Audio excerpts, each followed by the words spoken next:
Hai para Nico user dan kaum ibu pecinta anime di muka bumi yang masih menunggu salah satu anime yang memiliki titel The Big Three Shounen. Akhirnya trailer kedua muncul sebagai penjelas lagi hal-hal yang masih kurang di trailer pertama, sehingga menyebabkan beberapa argumen-argumen negatif tentang live action ini. Udah gue bilang berkali-kali ya, tunggu aja live actionnya ini rilis, kalian udah bisa menilai apakah live action ini bagus atau tidak. Karena gue mencoba positive thinking mungkin tentang live action One Piece ini. Karena di trailer kedua ini bener-bener ya, banyak banget karakter-karakter yang jauh di bawah ekspektasi gue.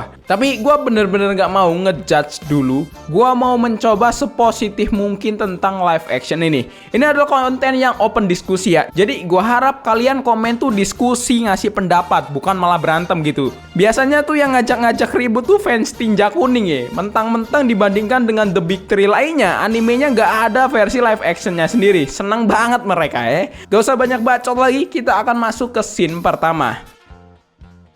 Scene diawali dari sebuah adegan di mana kita tahu karakter yang bernama Goldie Roger sedang dieksekusi sebagai seorang raja bajak laut. Di mana dieksekusinya ini, dia mengatakan ke semua orang untuk mengarungi lautan dan mengatakan kalau dia meninggalkan harta karunnya yang bernama One Piece di suatu tempat. Di scene ini ada yang menarik karena dimana jika kalian lihat di sebelah kanan situ ada orang yang memakai jubah berwarna hijau, mirip seperti karakter dari Monkey D. Dragon dengan penampilan pertamanya di dalam anime dengan memakai jubah hijau. Apakah ini artinya dia itu Dragon? Jujur ya, untuk karakter Roger gue agak aneh coy. Kita tahu di anime itu postur tubuh karakter-karakter One Piece itu beda-beda. Ada yang besar banget, ada yang kecil. Nah, postur tubuh itu membuat perbedaan antara karakter anime satu dengan lainnya. Nah, hal itu menurut gue yang tidak akan bisa dirasakan di dalam live action ini. Nah, di live actionnya postur tubuh dari Roger ini terlihat seperti manusia pada umumnya. Nah, begitupun dengan Arlong yang nanti bakalan gue bahas. Tapi, jika seandainya versi live action ini juga mengikuti postur tubuh anime dengan perbedaan postur tubuh karakter satu dengan lainnya, malah akan semakin tidak masuk akal dan ujung-ujungnya pakai CGI yang hasilnya pasti nanti bakalan aneh. Sekelas Marvel saja ya yang menurut gue itu bisa memberikan perbedaan dari ukuran postur tubuh, sering memperlihatkan CGI cacat di beberapa adegan. Jadi tidak membedakan karakter satu dengan lainnya dari postur tubuh itu menurut gue adalah salah satu pilihan yang tepat untuk live action One Piece ini. Next, kita diperlihatkan kalau di adegan eksekusi Roger, orang-orang yang menonton pada ngerusuh coy. Bisa saja di adegan ini orang-orang tidak mau kalau seorang raja bajak laut dibunuh karena orang-orang ini ingin tahu lebih apa itu harta karun yang ditinggalkannya, di mana letaknya, apa itu One Piece, yang akhirnya menjadi sebuah motivasi bagi para bajak laut untuk mengarungi lautan. Dan karena ini juga era baru bajak laut dimulai. Di adegan ini juga kita akan diperlihatkan dengan karakter yang bernama Garp. Yang pertama kali gue lihat, gue masih bingung ini siapa jujur aja. Gue nggak nyangka kalau ini Garp. Dan kenapa gue tidak menyangka kalau dia ini adalah Garp? Pertama, di versi anime, Garp tidak pernah diperlihatkan sedang menonton eksekusi Roger. Ya walaupun secara cerita ya sangat masuk akal karena Garp dan Roger itu pernah bersatu untuk melawan musuh yang sama. Bisa dibilang juga mereka berdua adalah satu generasi. Jadi wajar banget kalau Garp ini pasti mendatangi eksekusinya Roger. Dan kedua, Garp itu pertama kali diperlihatkan dia selalu menggunakan penutup kepala berbentuk anjing. Makanya pertama kali gua ngelihat adegan ini gua nggak sadar kalau ini adalah Garp coy. Setelah selesai dengan adegan eksekusi Roger, kita berada di adegan Luffy yang berbicara dengan burung camar, pembawa berita yang selalu menyebarkan berita ke seluruh dunia. Dan adegan ini sepertinya adegan di mana Luffy belum memiliki kru sama sekali, belum bertemu dengan Zoro dan setelah kabur dari kapalnya si Alvida. Next ada adegan Tong yang hanyut di lautan. Ini adalah adegan pertama kali yang sama dengan animenya, yang dimana Tong ini berisi Luffy yang nanti akan diambil oleh Alvida. Kita juga diperlihatkan bajak laut Alvida yang sedang menyerang kapal lain. Berbeda dengan versi animenya, jika di versi anime itu yang dibajak oleh Alvida dan krunya adalah kapal pesiar orang-orang kaya. Dan salah satu orang di kapal tersebut ada Nami. Next ada adegan Luffy yang menggambar logo bajak lautnya, di mana logo ini sangat ikonik karena kita tahu sendiri adegan di live action ini secara memberitahu kalau Luffy ini tetap masih dengan sifat konyol dan bodohnya. Yang nanti logo bajak laut ini akan dibikin lebih bagus oleh Usopp. Next kita diperlihatkan dengan Nami yang menggambar dengan kasar peta dunia dari One Piece ini dan mengatakan kalau di Grand Line adalah lautan yang sangat kejam, pulau yang lebih besar dan para bajak laut yang lebih kecil lagi. Yap, tujuan utama dari season 1 ini akan fokus ke kelompok topi jerami yang ingin ke Grand Line. Next, kita akan diberikan sebuah adegan di mana Luffy, Nami, dan Zoro berada di sebuah sirkus pertunjukan. Yap, nanti di scene inilah Luffy akan bertemu dengan Buggy. Next, ada karakter Buggy yang totally gua salah menilai tentang Buggy ini di trailer pertama. Ini jauh-jauh lebih keren Buggy-nya coy.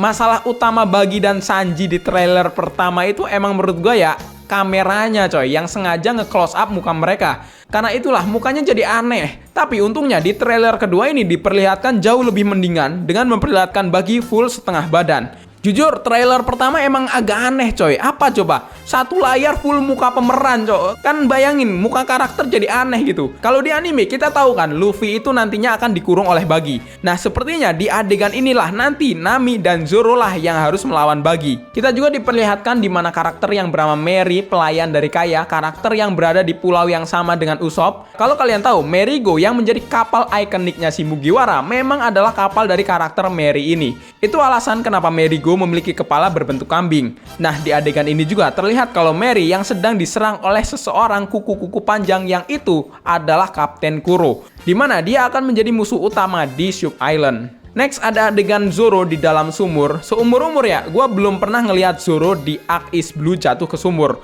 Dan kemungkinan jatuhnya Zoro di sumur ini ketika berkonflik dengan bajak laut Buggy. Next, ada adegan Luffy yang hampir dibunuh oleh cakar Kapten Kuro. Yang berarti di pertarungan ini, Luffy akan mengenakan baju yang berbeda. Yang bisa berarti juga di setiap pertarungan atau pulau yang Luffy kunjungi, dia akan memakai baju yang berbeda-beda. Next, ada adegan Sanji bertarung dengan Kurobi, salah satu anak buah Arlong terkuat. Menurut gua ini akan ada perubahan plot cerita. Di video breakdown trailer pertama, gua juga bilang kan, ini scene yang mana? Gua bingung karena nggak ada di anime atau manga. Nah, ternyata di trailer kedua ini lebih diperjelas ada perubahan plot cerita, di mana salah satu anak buah Arlong datang ke Baratie. Nah, inilah alasan nanti si Luffy dan teman-temannya itu berurusan sama Arlong mulai di sini nih. Entah Kurobi ini niatnya nyuruh Nami balik lagi ke Arlong, atau Kurobi memaksa Nami dengan cara menculik Nami. Nah, jika plot ini benar, berarti kata-kata Luffy di awal trailer tadi akan jadi patokan di film ini, dimana gak ada sama sekali kru dari Luffy yang berkhianat. Karena itu, Luffy mengatakan enaknya jadi bajak laut karena dikelilingi kru yang setia. Karena kita tahu sendiri ya, di anime ataupun manga, memang kru Mugiwara ada yang sempat berkhianat. Salah satunya Nami. Tapi mungkin ya di live action ini dibikin lebih berbeda dengan memperlihatkan Nami yang dibawa oleh Kurobi dan Arlong.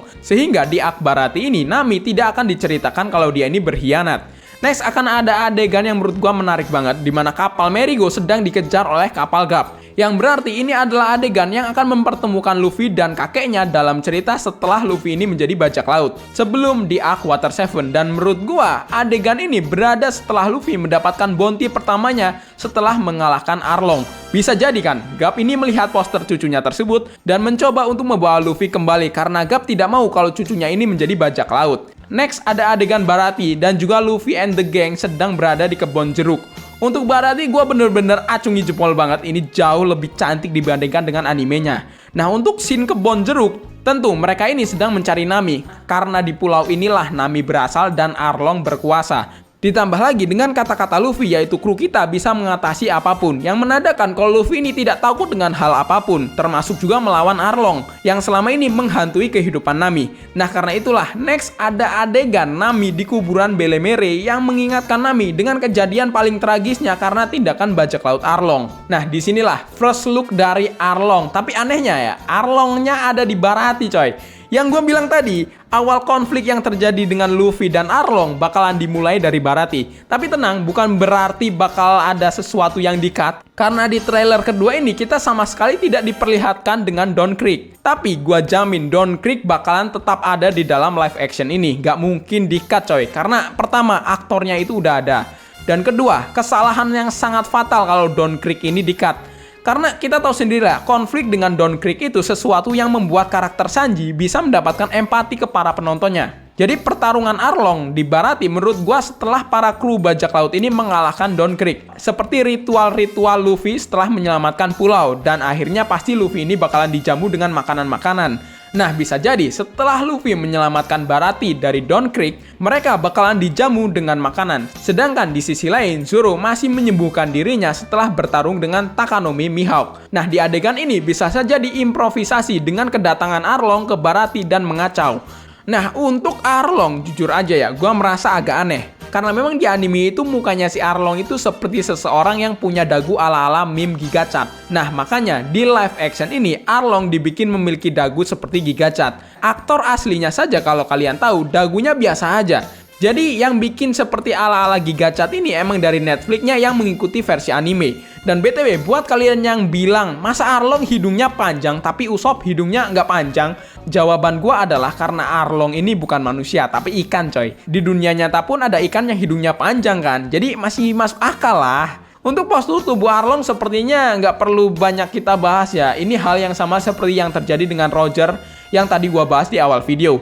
Jika tubuh Arlong ini dibuat seperti versi anime, pasti harus menggunakan CGI dong. Sedangkan kalau gua lihat mukanya si Arlong di sini, ini bukan CGI tapi make up. Next, ada adegan di mana Luffy memberikan topinya ke Nami. Ini adalah adegan yang paling ikonik sekaligus paling emosional yang ada di Arc Is Blue menurut gua. Jadi, selama bertahun-tahun kehidupan Nami ini diambil oleh Arlong. Dan disinilah Luffy benar-benar mengerti apa yang selama ini dirasakan oleh Nami. Adegan ini menurut Eiichiro Oda adalah adegan paling sempurna di versi live action. Ini yang gua tunggu-tunggu nih, apa emang benar yang dibicarakan Eiichiro Oda kalau adegan ini adalah adegan paling sempurna? Nah, hal ini akan berhubungan dengan adegan selanjutnya yang memperlihatkan Luffy dengan sangat marah menghadapi Arlong. Nah, kalau kalian lihat, ada adegan di mana Nami meratapi desanya yang hancur. Bisa jadi, scene ini memberitahu lebih brutal dan kejamnya Arlong yang benar-benar berani menghancurkan seluruh desa. Bahkan bisa jadi juga semua warga desa itu dibantai oleh dia. Dan ada adegan yang memberitahu kalau Luffy and the gang datang hanya berlima, sedangkan di versi animenya mereka datang bersama dengan warga desa. Wah, kalau emang bener semua warga desa pada dibantai di versi live action ini bakalan gila, sadis banget anjing. Tapi di scene ini juga Nami memakai baju yang berbeda dengan scene setelahnya. Yang berarti scene ini berada ketika Nami mau pergi dan ikut bersama dengan para bajak laut Mugiwara. Next ada Jackie, sumpah pertama kali gue ngeliat pengen ketawa. Cuma gue mikir sepositif mungkin coy. Ini Jackie mungkin aja ya emang versi jadul, bukan versi sekarang yang udah keren banget gitu. Ini bisa saja Jackie versi live action yang masih dengan desain jadulnya yang di awal-awal anime dan manga. Jadi emang mukanya itu masih culun kan, gak ada galak-galaknya sama sekali. Jadi menurut gue semakin kesini nantinya, gue yakin si Jackie ini bakalan berubah. Jadi yang mukanya culun jadi gahar. Next, Mihawk menurut gue yang paling sempurna dari semua orang-orang yang ada di live action anime ini. Ini sempurna parah sih menurut gue. Kita dari trailer aja udah bisa menilai, karena scene Mihawk pun di anime emang bentar kan. Jadi udah gua jamin 100% ini bakalan mirip banget dengan versi anime. Pedangnya pun mirip banget coy. Selanjutnya ada adegan Shanks yang menyelamatkan Luffy dari monster laut yang lebih diperjelas di sini. Jujur CGI dari monster ini keren banget emang. Tapi sabar-sabar, CGI di trailer itu belum bisa menjadi patokan coy. Adegan CGI Luffy menggunakan Gomu-Gomu Gatling Gun pun menurut gua oke banget. Dan ditutup dengan adegan-adegan ikonik lainnya yang seperti di dalam anime. Shanks memberikan topinya ke Luffy, kaki Luffy yang diangkat ke atas dan tembus ke atap Arlong Park. Luffy duduk di atas kepala Merry. Dan paling menariknya adalah adegan Arlong bertanya ke Luffy, apa keistimewaan dirimu? Dan Luffy membalas dengan kekuatan karetnya. Yap, yang baca manga pasti cengar-cengir coy. Keistimewaan Luffy apa? Lu nggak tahu aja kalau buah iblisnya si Luffy sebenarnya apa? Kalau dikasih tahu dari awal, gua jamin si Arlong ini bakalan mencret di celana. Di akhir-akhir, setelah logo One Piece live action, kita akan diperlihatkan dengan beberapa poster buronan dari bajak laut seperti Alvida, Cavendish yang nanti akan bertemu dengan Luffy di Dressrosa, Foxy yang gua jujur gak mau ada arc Foxy lagi anjing. Ini adalah arc yang bikin gua hiatus 6 bulan nonton One Piece, berak karena sangat begitu membosankannya arc ini. Sekaligus ini hanyalah sebuah filler. Ada juga poster Bellamy yang nanti akan bertemu dengan Luffy sebelum menuju arc Pulau Langit. Kalau kalian nanya, bang kok mukanya Kobe mirip banget sama cewek sih? Yap, kalian gak salah karena emang pemeran dari Kobe itu cewek, cuma dia transgender. Nah, niat sih gila, niat banget emang. Gua apresiasi sih niat dia, cuma nggak ganti kelamin juga. Nah, buat kemarin gua ngarep-ngarep banget nih, 90% di Netflix pasti bakalan ada dubbing Jepangnya. Dan gua bilang kalau pengisi suara Jepangnya bukan dari animenya, mending nggak usah ada dubbing Jepangnya. Nah, disinilah Netflix emang udah niat parah. Sampai bisa membuat semua seiyu anime One Piece balik lagi untuk mengisi suara One Piece live action. Wah, bayangin coy, vibes-nya bakalan sama seperti nonton anime tiap minggu coy. Ini adalah salah satu yang gue apresiasi banget dari Netflix. Menurut gua live action ini akan memberikan warna yang berbeda dengan animenya. Gak bisa 100% mirip. Dari jalan cerita pun mungkin akan ada yang diubah, tapi masih dengan cerita utama yang secara garis besar. Gak kayak live action anime apa tuh Bola Naga yang emang 80% total ceritanya itu beda dari cerita aslinya gitu. Bikin cerita sendiri pokoknya. Sekian itu saja sih breakdown One Piece dari saya. BTW silakan yang mau mendapatkan detail-detail lainnya tulis aja di kolom komentar. Seperti biasa, thanks for watching this video. Saya User Neko undur diri, sampai jumpa di next episode.